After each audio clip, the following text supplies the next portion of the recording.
Tata Women's Premier League 2024 match number 7 Delhi Capital Women's versus Royal Challengers Bengaluru Women's के बीच N Chinnaswamy stadium Bengaluru में यह match खेला गया। दोनों ही टीम में कांटे की टक्कर देने वाली, किसी को नहीं पता था कौन किस पर भारी पड़ने वाला है। आज से पहले 6 मैच में जिस टीम ने टॉस जीता था उसी टीम ने मैच भी जीता। आज कुछ अलग होने वाला। टॉस के लिए दोनों कैप्टन ग्राउंड में आते हैं और स्मृति मंधाना फिर से अपने होम ग्राउंड पर टॉस जीतकर गेंदबाजी करने का फैसला करते, पर शायद यह फैसला उनके पक्ष में नहीं होने वाला था। दिल्ली कैपिटल वीमेंस की टीम एक बल्लेबाज जो जेस जॉनसन को प्लेइंग 11 में लाया। बैटिंग के लिए दिल्ली कैपिटल वीमेंस की तरफ से मैग लैनिंग और शेफाली वर्मा आती है और गेंद होती है रेणुका सिंह के हाथों में। आरसीबी वीमेंस की तरफ से पहली ही गेंद पर एलबीडब्ल्यू का अपील होता है, पर अंपायर कॉल के कारण मैग लैनिंग बच जाती है और फिर से रेणुका सिंह की आखिरी गेंद पर शेफाली वर्मा का कैच उठता है, पर वो भी छूट जाता है। दिल्ली कैपिटल वीमेंस को भाग्य का साथ भी मिल रहा। दोनों ने अपने बैटिंग में से आग उगलना शुरू ही किया था, पर सोफी डिवाइन की दूसरे ओवर की 5वीं गेंद पर मैग लैनिंग अपना कैच दे बैठी और 11 रनों पर पवेलियन लौट जाती है। अब क्रीज पर आती है एलिस कैप्सी और आते ही चौके के साथ अपना खाता खोलती है। एक तरफ से शेफाली वर्मा आरसीबी वीमेंस पर बल्ले से आग बरसाते हुए और तुरंत ही एलिसा कैप्सी भी बल्ले से चौके और छक्के लगाने लगती है और दोनों के बीच एक अच्छी पार्टनरशिप भी हो जाती है और शेफाली वर्मा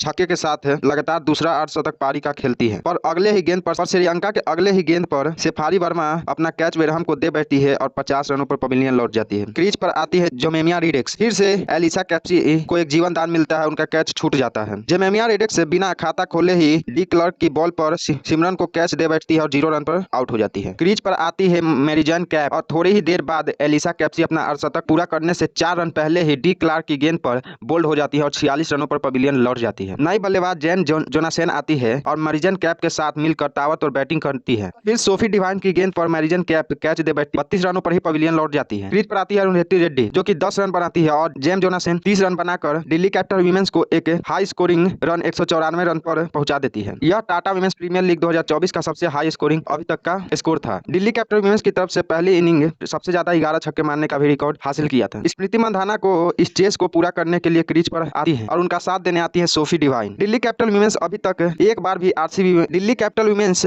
एक बार भी आरसीबी वीमेंस से हारी नहीं और ये भी आरसीबी वीमेंस को पता था। आरसीबी की तरह की कैप्टन स्मृति मंधाना हार कहां मानने वाली थी। मैच शुरू होता है और पहले ही ओवर से स्मृति मंधाना दिल्ली कैपिटल वीमेंस पर चौके छक्कों का कहर बरसाना शुरू कर देती है और 7 ओवर 2 गेंदों में ही आरसीबी वीमेंस का स्कोर 61 रन पहुंच जाता है, जिसमें 51 रन अकेले स्मृति मंधाना का होता है और एक शानदार अर्धशतक की पारी आती है। और जैसे ही उनका अर्धशतक कंप्लीट होता है उसके तुरंत बाद अगले ही ओवर में Sophie Devine back to back 2 sixes मार अपना खौफ दिल्ली कैपिटल वीमेंस को दिखा देते हैं। फिर अगले ही ओवर में अरुंधति रेड्डी की फुल टॉस गेंद पर एक आसान सा कैच दे बैठी है और जोनासन उस कैच को लपक लेती है और सोफी डिवाइन 23 रनों पर पवेलियन लौट जाती है। क्रीज पर आती है नई बल्लेबाज मेघना और स्मृति मिलकर एक अच्छी पार्टनरशिप करने ही वाले होते हैं कि स्मृति मंधाना मर्जन कैप की बॉल पर बोल्ड आउट होकर 74 रनों पर पवेलियन लौट जाता है। पर आरसीबी अभी भी इस मैच को जीत सकता था। मेघना का साथ देने आती है ऋचा घोष। मैच अभी आरसीबी वीमेंस की पक्ष में जा रहा था और 30 गेंदों पर 57 रन ही चाहिए थे, तभी ऋचा घोष मर्जन कैप की बॉल पर जोनासन को आसान सा कैच दे बैठती है और क्रीज पर और 19 रनों पर ही पवेलियन लौट जाती है। क्रीज पर आती है वेरहम आती है और 6 रन बनाकर शिखा की बॉल पर कैप्सी को कैच दे बैठती है। एक तरफ से मेघना क्रीज पर जमी हुई थी। क्रीज पर आती है डी क्लर्क आती है और थोड़ी देर खेलने के बाद मेघना और डी क्लर्क के बीच में कॉम्बिनेशन नहीं होने के कारण 36 रनों पर रन आउट होकर पवेलियन लौट जाती है और अब आरसीबी वीमेंस की हार तय हो गई और दिल्ली कैपिटल वीमेंस फिर से मैच में को अपने तरफ खींच लेती है। जोनासन के लास्ट ओवर में 3 विकेट झटक लिए जॉनसन ने लास्ट ओवर में 3 विकेट झटक लिए आरसीबी वीमेंस 169 रनों तक ही पहुंच पाई और दिल्ली कैपिटल वीमेंस इस मैच को 25 रनों से जीत लेती है। इसी तरह के क्रिकेट से जुड़ी जानकारी के लिए हमारे चैनल क्रिकेट वर्ल्ड 11 को सब्सक्राइब करें, शेयर करें, फॉलो करें और हमारे वीडियो को लाइक करें।